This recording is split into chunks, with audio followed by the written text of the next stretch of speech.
For those of you that don't know me, my name is Lindsay Crawford, and I work with the City of Flint in the Office of Blight Elimination.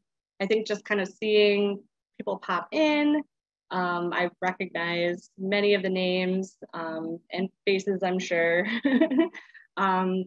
So the information that I'm sharing tonight is just kind of some general overview of blight, the ordinances that we enforce, who's involved, the different departments that kind of all have a handle on contributing to eliminating blight in the city of Flint.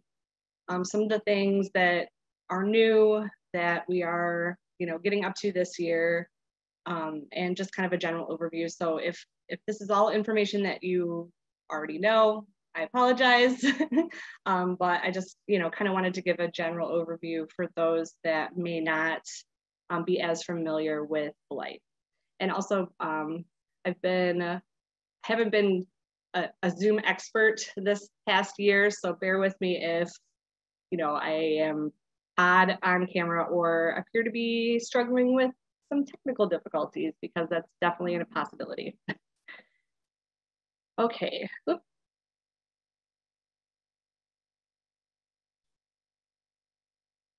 And the first one already happened. Okay, there we go.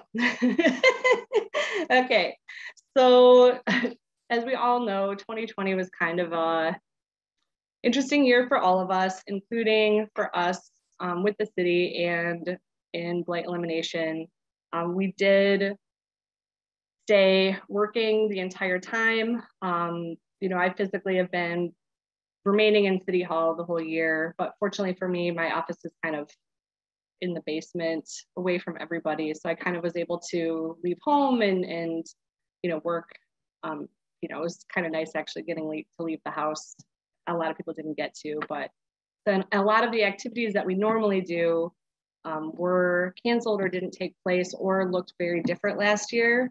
We didn't have Love Your City Month. The tire buyback was, I think, a much abbreviated event, and it was, later in the year. So we're hoping to get back to some of those activities this year that, normally take place. However, in 2020, we did still manage to fill 308 dumpsters, which is probably almost double what we've done in previous years. So that was a big accomplishment for us, both good and bad. I guess on the bad side, we were able to fill that many. But on the positive side, that's a lot of cleanup work. 183 of those dumpsters were actually used by blight staff, but 125 were provided to community groups. So neighborhood organizations, still a lot of work throughout the city. And that was, I'm really grateful that we were able to continue that. One of the nice things about volunteering with blight is that it's outside and you can kind of keep your distance. So I think a lot of people were able to still get outside and do a lot of the work that they normally do, even though, maybe not as many of the large scale kind of cleanup stuff that we typically do. So with those 308 dumpsters, that was approximately 2,760,000 pounds of trash and debris removed, which is quite a lot.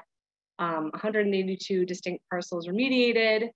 Unfortunately, a lot of those parcels are, I guess, repeat offenders that we find that will clean up an area and, it gets dumped in again, or, for whatever reason, or it becomes, a favorite spot for folks to dump in.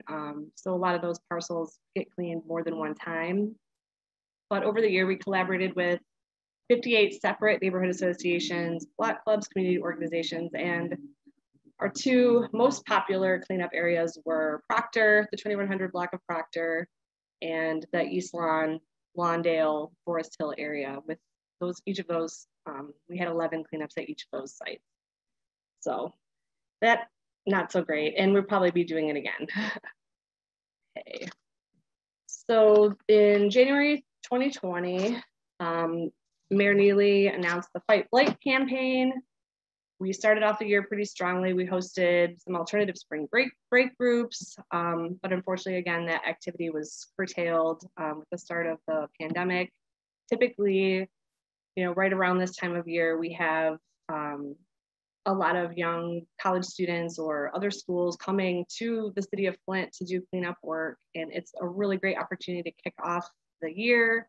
They tend to be, in their early 20s, they have a lot of energy and they're really excited to be here. And so we could get to do a lot of work with them. And unfortunately, that was cut short last year. And this year, again, we weren't able to do that. Hopefully by next year, we'll all be in a position to get that, work going again.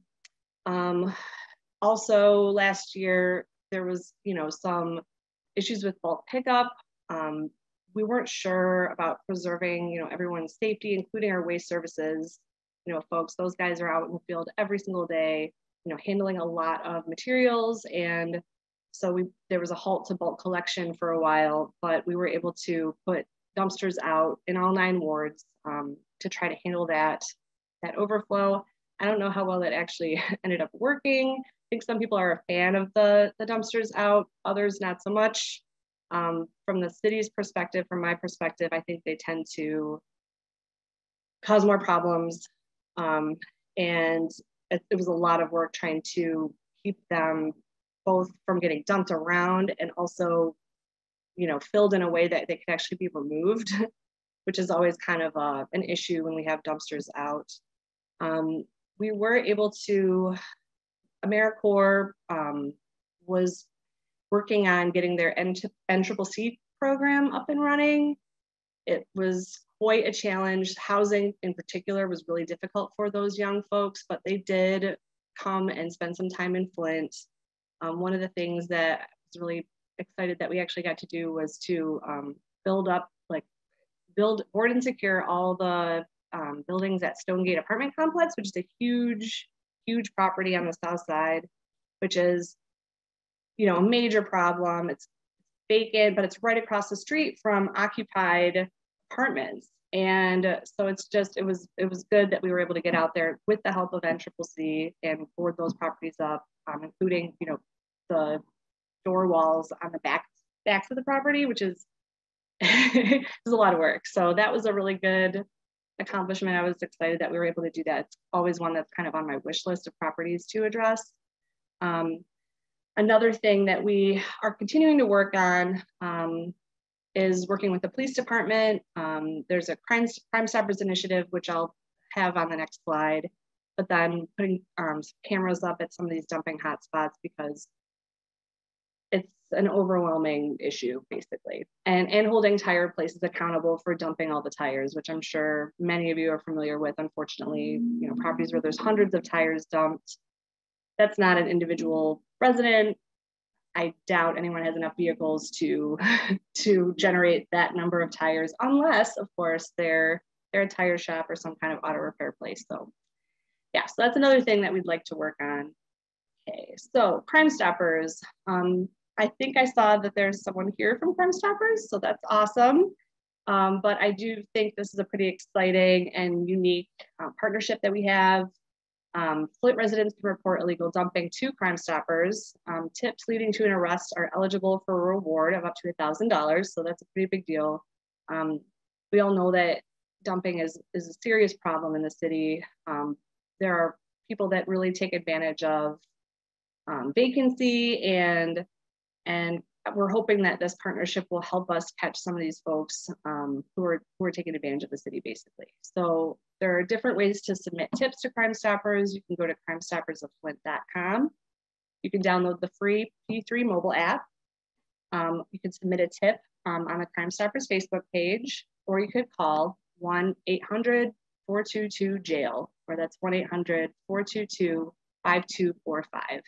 And if you do it online or through the mobile app, you can submit photos and videos, which are really awesome, very important evidence for the police department to have. And again, tips that actually lead to an arrest are eligible for a $1,000 reward. So it's a pretty awesome partnership that we're grateful to have. So I'm not an expert on SEPTED by any means. I think that would be Tom Wyatt. But I'm gonna go through briefly some kind of SEPTED principles and blight prevention. So SEPTED is basically, it's crime prevention through environmental design. And it's a primary tactic for fighting blight. It's defined as the proper design and effective use of the built environment that can lead to a reduction in the fear and incidence of crime and improvement in the quality of life. So it's basically using the physical environment, both natural and man-made, to affect crime in an area. So the basic 3 strategies for this are natural access control, natural surveillance, and territorial reinforcement. And one of the main, I think probably they're all kind of overlapping, but the one that probably relates to blight the most is natural surveillance. So I can go into a little bit more detail on those. So basically, natural access control, it limits the opportunity for crime by kind of defining public versus private space. So that could be through fencing, lighting, where you place your entrances and exits for a space, and then the landscape. So for example, having a single entrance into a defined space. Instead of having like a entry into a public restroom where there's a set of doors and then there's a little ante room and then another set of doors, you can have a maze entrance. So that kind of prevents, people from having that isolated space where they're alone, to having an open space that people walk through instead. Fencing, you could do like a waist level, like in a front yard, you'd have a waist level picket fence that kind of shows that, nope, the space behind that is private, and the other side of it is public, but you can still see over it. So people aren't hidden from view. You could put like thorny bushes beneath the first floor window so that people can't access that window easily.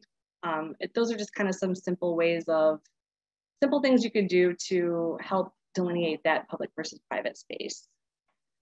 So natural surveillance, it increases the perceived risk of criminal activity by making spaces visible. So instead of having like a 6-foot tall fence at the front of your property behind which no one can see, you have a low fence so that people can see over it. You keep those sight lines visible. That would also include trimming back brush, keeping grass cut along sidewalks, things like that to kind of encourage both people that are supposed to be there, inside their house or whatever, you can see what's happening out on the street. But also if you're using a street, you can see around corners. It kind of helps prevent some criminal activity or things that, dumping that we don't want to see in those areas. And then territorial reinforcement, basically that is a way to create a sense of ownership for people that are legitimate users of a space, and then signal to people that are there for nefarious purposes that they shouldn't be conducting that kind of behavior in that area. So that would be something like making sure that a property is well maintained. This happens with like vacant properties a lot. If you can see that, the bushes are trimmed, the grass is cut, and the house is painted, it looks like someone cares about that space. So, it's less of an indicator that, oh, you're welcome to step into this house, that somebody's going to be keeping an eye on it, basically. So that's that. Okay. So I kind of talked about the maximizing visibility, and then open sightlines a little bit, but some ways that Blight works with these principles, or that's something that you could do easily, would be to report streetlight outages, a well-lit space. Of course, it's easier to police, and it's more difficult to, dump or conduct whatever illegal activity might be taking place. Installing motion sensor porch lights, a light comes on, someone, knows that, they're visible, can keep people from the front of a property or behind a property. Trimming hedges and bushes below windowsills so that you can kind of see out into the street. And then also reporting dismantled or abandoned vehicles. Those can obstruct sightlines both for the sidewalk and in the street. And then cleaning, repairing, landscaping a property can reduce illegal activity. Like I said, you know, kind of shows that somebody cares about what's happening there.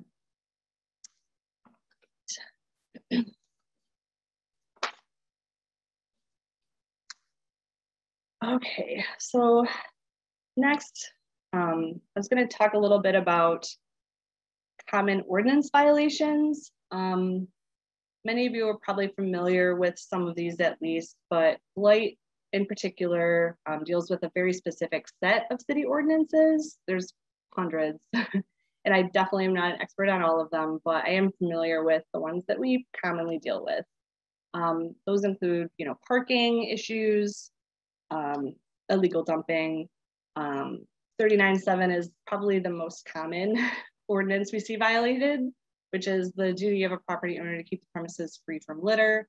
There's also trash placement and timing ordinances. So that relates to people putting their trash out ahead of time or leaving their garbage cans, you know, by the street.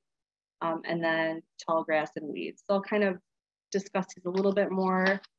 Probably the ordinance that people want, or the ones that we get the most calls about in terms of people being upset that they received a notice about, is parking. So on both sides. So there's a lot of misconceptions about where you can leave your vehicle. You are not allowed to park in your yard. So even if, you know, you own the property, even if your vehicle is properly plated and tagged, you can't park it on what we call the setback of a property. So that is anything between, you know, the sidewalk and the house, pretty much, or the parkway, which is between the sidewalk and the street. So vehicles that are parked in those areas are, you know, not supposed to be there. A lot of people think maybe because, you know, this is my property, I own this, you know, why are you tagging my vehicle? It's in my yard. It's still a violation of city ordinance. You know, technically, any property that's used for residential purposes, you're not supposed to be on the setback of it unless you're on a driveway. Another one I think that has come up recently, I believe it was mentioned in council, is the 24-hour street parking ordinance. So that's something that we're also getting a lot of calls about. You're not allowed to leave any vehicle, even your vehicle, on the street, on a city street, for more than 24 hours. So even if the vehicle, yeah, yep, it's very clear, parking over 24 hours on any street is prohibited. So that is definitely something we get a lot of calls about. People are surprised, but it is in fact a city ordinance. And I think probably it's not as much of an issue all year round, but when it's snowy, when there's snow on the ground and people leave their vehicles in the street, the plows can't get through. We also have some issues with waste services. Sometimes if people are parked on both sides of the street or parked in a way that's blocking trash, you know, the waste services can't even get their cars down the street. I see Teresa, there's a lot of cars. But yeah, so it can cause a lot of problems. Like somebody could have their trash pickup missed because there's a vehicle that's blocking the trash. And I've had calls from Republic Waste Services saying, we can't even get down the street. You know, all these folks are going to be getting, you know, their trash pickup missed because, you know, we can't get through on this block because people are parking on both sides. Sometimes there's a no parking zone, in which case they can get a ticket immediately. Sometimes the vehicles are parked just in front of the person's house, and those can be tagged. So for a vehicle that's parked in the street, it's a 48-hour tag.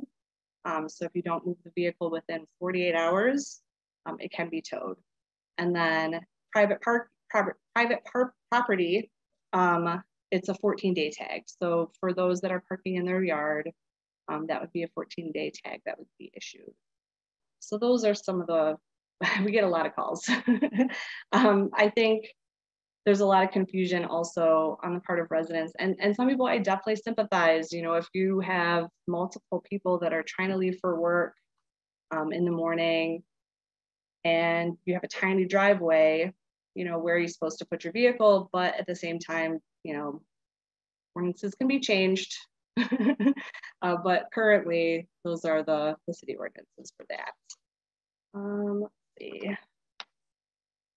Oh, something that I also want to mention for illegal dumping, technically a vehicle used in the perpetration of that crime can be impounded. So if someone is dumping using a work truck, that vehicle can be impounded, and you lose your ability to conduct business, I guess. So something to keep in mind. Let's see. Oh, trash and debris on a property. So I think there's some misconception also on the part of some property owners. It is the property owner's responsibility to maintain that property in accordance with city ordinance. So if a tenant has scrap all over the property, the landlord is going to be the one that is going to be getting that ticket. As the property owner, they're responsible ultimately for the state of that property. And I also think that sometimes there's some confusion about that. Property owners held liable. If your tenant is not doing what they're supposed to do, it's still on you as the property owner. Another thing that we see a lot of is move out or eviction piles. Sometimes we'll get calls from property owners that say, we bagged this, we called for a pickup or whatever, somebody went through it, the stuff's all over the place, we can't, they can't blame us because, we had it bagged. Unfortunately, if it's not staying bagged or if it's now all over the front yard, waste services can't pick it up at that point. If the stuff's all loose and all over the place, there's no way that, your waste hauler could grab that on their route. And so you need to make sure as a property owner that you are going back, maintaining those piles and making sure that the stuff can be, and calling it a bulk pickup. See. What does it mean to be properly contained for a bulk pickup or for any trash pickup in general? So anything that can be put in a trash bag should be in a trash bag. So all kinds of little loose paper stuff all over the place. If it's little items like that can go in a trash bag, it needs to be in a trash bag, because imagine if you're a guy on your garbage route and you have to go by all these houses and there's all this little loose stuff everywhere. It's impossible for them to actually pick it up. So try to, impart to your neighbors. I'm sure none of you have this problem, but that the stuff that can be in a bag needs to be in a bag. We do have free bulk pickups. That is a service that Republic Services provides. A bulk pickup should be called in if you have 3 or more bulk items. So that's like a piece of furniture, something like that, and or 25 or more garbage bags. So up to that, if you have 1 chair and 20 bags of trash, that can be picked up with regular trash pickup. And then, but anything over that should be with a bulk pickup. You can call that in. And I think I gave Ashley like a handout with the phone number on it, but I will provide it now anyway. So for bulk pickup, you can call in to our Waste Services Department, and that number is 810-410-1134. So that's for a bulk pickup, and the bulk pickups get scheduled, depending on the trucks that are running. It could be the next day, but it could be up to a week from that point. So you might have to keep an eye on the pile. Lindsay, would you mind saying that again? Oh, I'm sure. The phone number? Mm-hmm. Yes. So the phone number for a bulk pickup is 810-410-1134. Thank you. Yeah. That's in the chat for folks too. And it's a really awesome, I mean, I think a lot of people don't realize that it's absolutely free. You just have to call it in and keep an eye on your bulk items, but there's no extra charge for that or anything. So it's a lot of people aren't aware of that, but it is a really awesome service that we get. Okay. Sorry.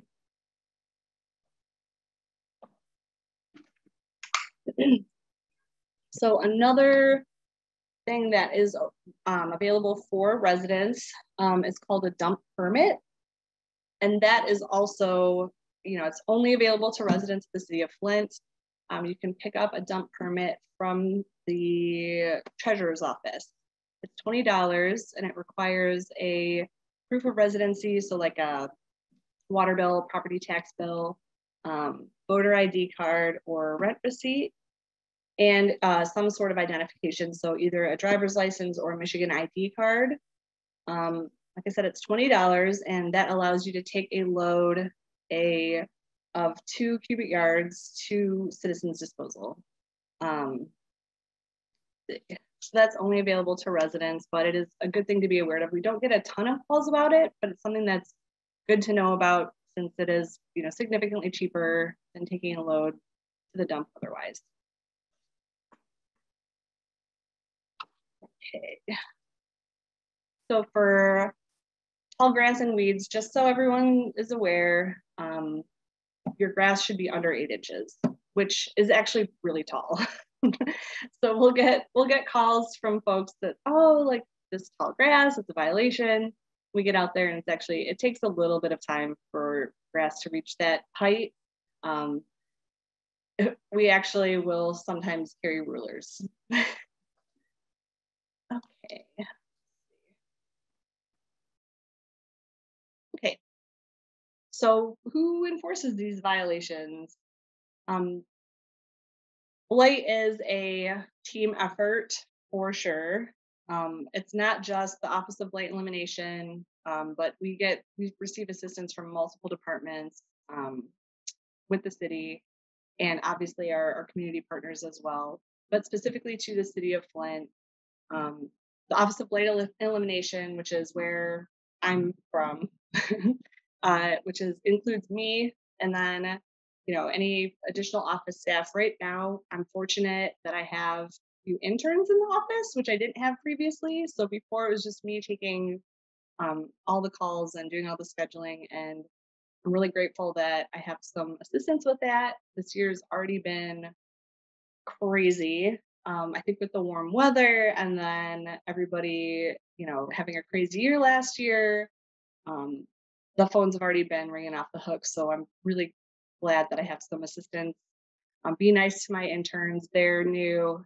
They might not know everything, but they ask a lot of questions. So I'm really grateful to have them with me. That also includes our laborers. We currently have 2 full-time laborers and a part-time laborer, and we actually just posted the position of part-time blight laborer. So if anyone's interested in applying for that job, the position's open until March 30th. So we'll be looking for some additional assistance out in the field. Our office, the blight laborers, physically address issues, illegal dumping, boarding up houses, cutting grass. So that's kind of our end of things would be scheduling any complaints that come in, but also physically resolving blight issues like picking up the trash. We also have neighborhood safety officers, which are operated out of the police department, but they would handle any sort of ordinance violations. So they're the ones that would write tickets, tag vehicles. They attend hearings, so they kind of handle the enforcement end of blight things. That also includes the Administrative Hearings Bureau. So that is out of the legal department. They hold hearings for any, property owners that either don't pay their tickets or continue to violate city ordinance. And then we also have building and safety inspections. They're critical because they can kind of step up the enforcement to a higher level than what neighborhood safety officers can do, issue civil infractions, deal with zoning violations, and they're also going to be doing a lot of the rental inspections that we're kind of in the process of getting rolled back out again.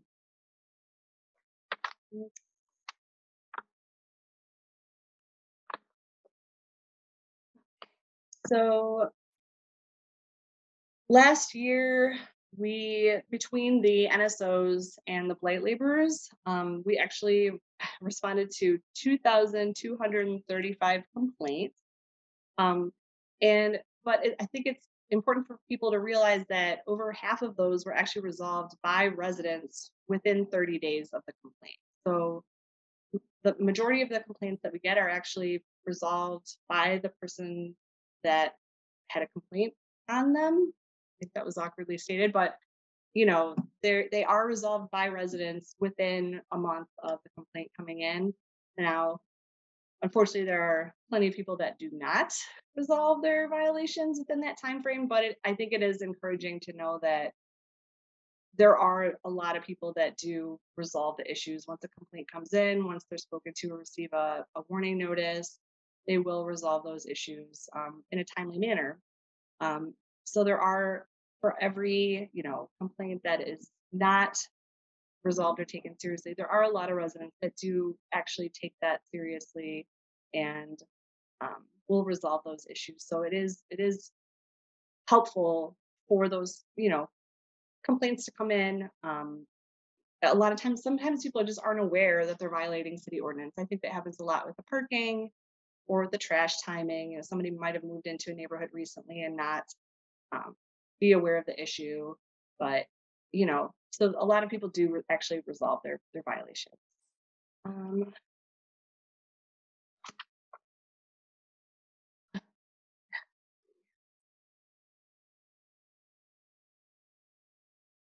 so I guess I do have a couple like blight scenarios. Oop, okay.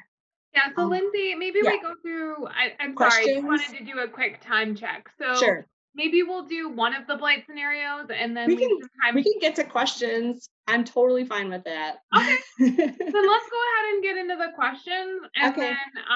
then if we have time for the blight scenarios, Yeah. we can do that at the I was end. actually more worried that I wouldn't have enough to say, so I'm glad. So this is kind of filler anyway, so I'd rather answer people's questions. Awesome. Thanks, Lindsay. And I think Teresa's just going to read the questions out of the chat just to be thoughtful about timing. Okay. Yes. So we had a few questions. So that's why we decided we'll just read them since we had a couple questions, just to help with keeping time. So the first question we had was from Eartha. And I wonder if you might have answered this. She asked this while you were speaking. How do we get ordinances enforced? So I think, So I think Yeah, I mean, calling the blight office.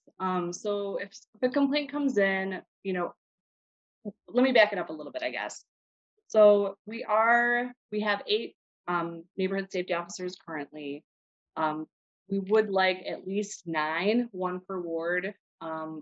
We have had some problems. Unfortunately, we did lose a neighborhood safety officer to COVID this year, which was, pretty devastating. And we've had continued issues with folks who have to be quarantined. So it has been kind of a frustrating year for that. But calling in, reporting a complaint, we will schedule an officer. Depending on the violation or what is going on, we'll either schedule a neighborhood safety officer or our blight staff to resolve the issue. So if it can be physically resolved, like it's dumping,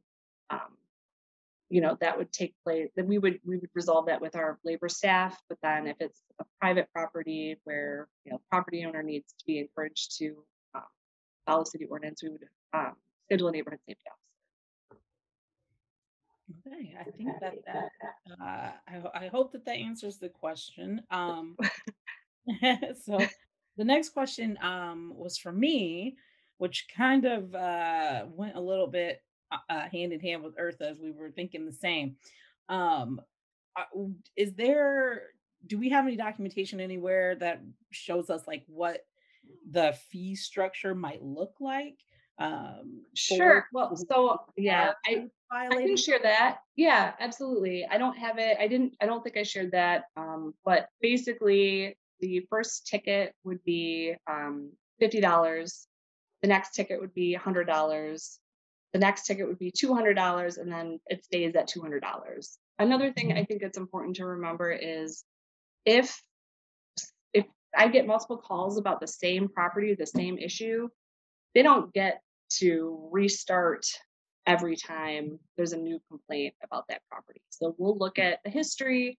Obviously, if there's a different property owner or it's been 5 years, something like that, where there's a long period of time between, complaints, we'll probably start the process over. But if it's a property that they've never cleaned it up, or they said they were going to, and whatever, it somehow either fell off the radar, or they made an agreement with administrative hearings that, this was fine, they don't get to start over. Like, we have to warn you again about this, and then you get a $50 ticket the second time. If you're a repeat offender, it's going to stay at that higher level of ticket, because at this point you've been warned, you've had that opportunity to clean it up, so they don't get a free pass just because it's been 2 months.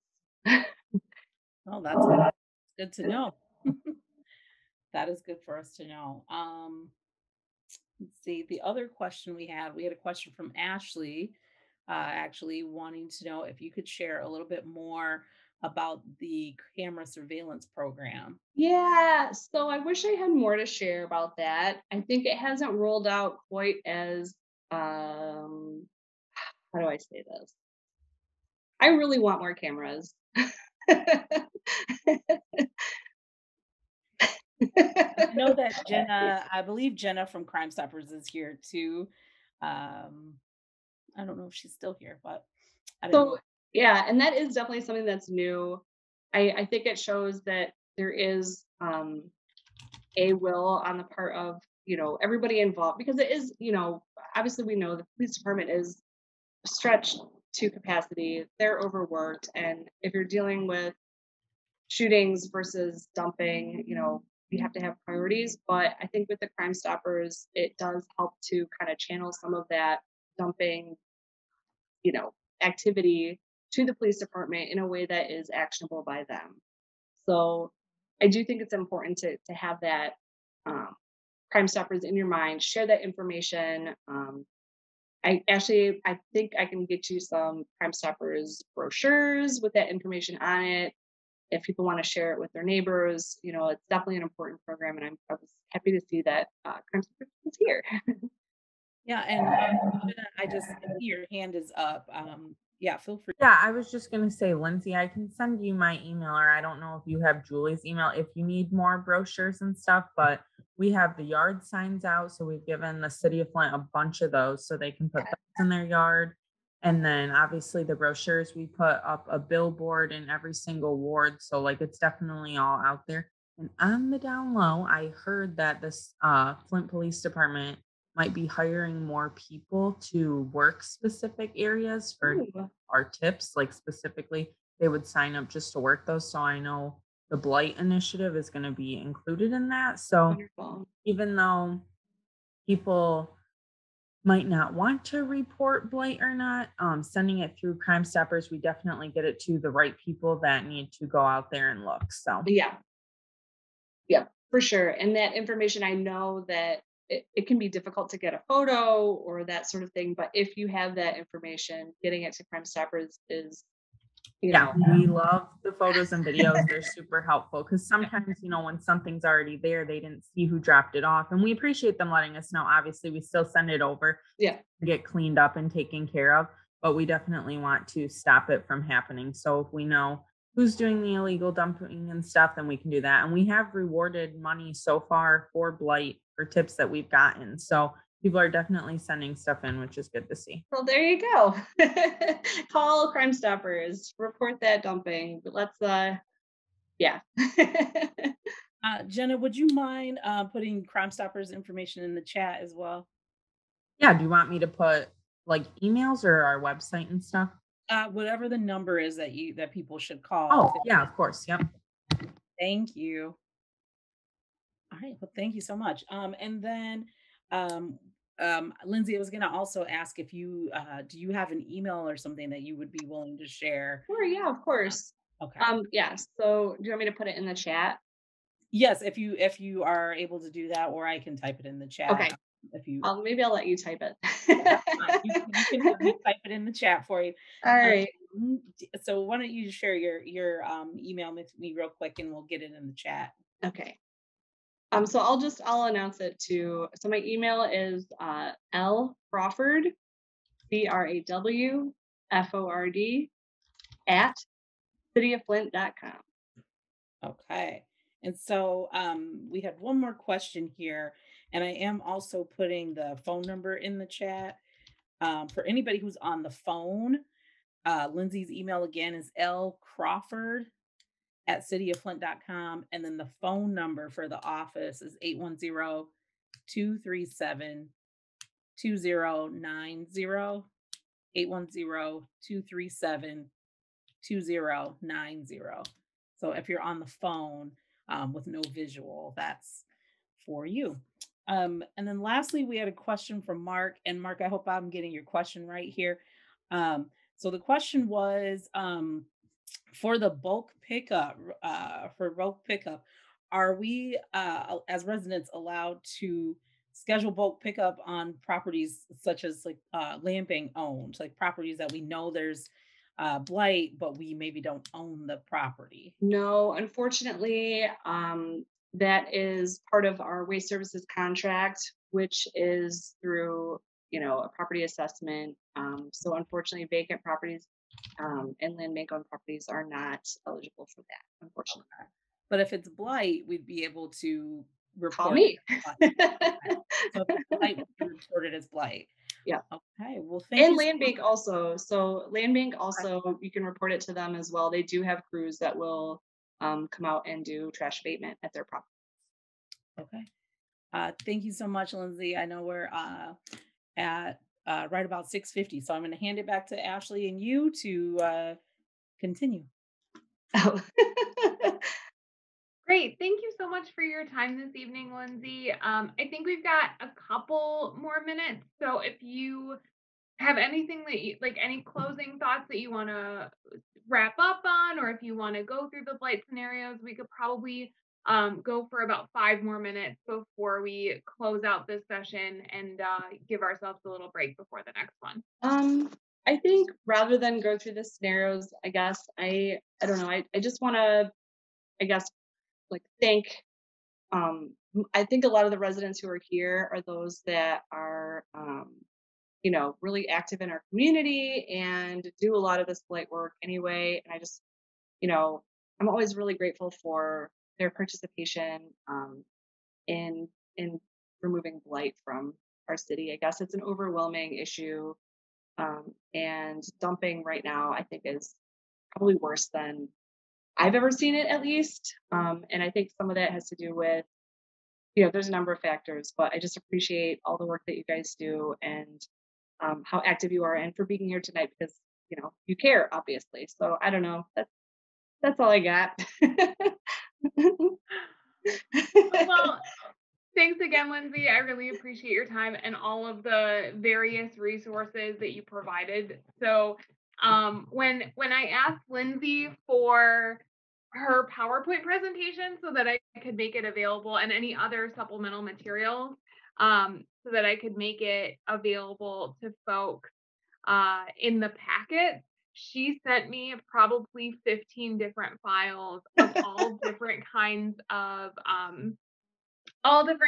materials on blight and dumping and trash removal. So in your packet, you have you should have a flyer on bulk pickup, on blight contacts in neighboring cities, in a dumping permit example. You have different drop-off locations for different household waste items for all of Genesee County.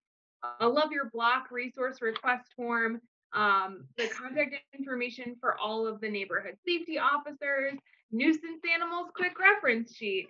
You have a City of Flint recycling guidelines document, and I think that that's it. But you have lots of really fantastic resources in your packet, and Teresa did link all of those things in the email that she sent, so you have the electronic copies as well.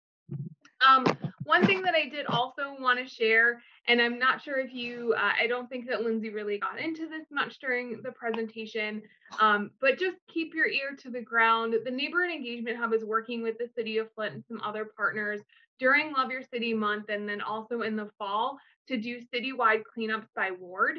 We received some resources through the CS Mott's Focus on Flint initiative to organize cleanups and place dumpsters throughout the city and get other blight remediation materials. So Michelle on our team and Laura on our team are going to be reaching out to neighborhood leaders, resident leaders, city council members. Lindsay, I was even just talking to Michelle about reaching out to the neighborhood safety officers. Awesome. Yeah, to organize cleanups in each ward, and we have some funds that we can use for each of those cleanups for each ward, that the ward groups can decide like how they want to spend that money for the cleanup activities. We suspect that we'll be doing that in May and September. So keep your ear out for that, and we will be reaching out to you shortly. Thank you, Ashley. I completely forgot to mention it. Oh, but no it is worries. coming up, yeah. Yeah, you had a lot of information to go through, so no big deal at all.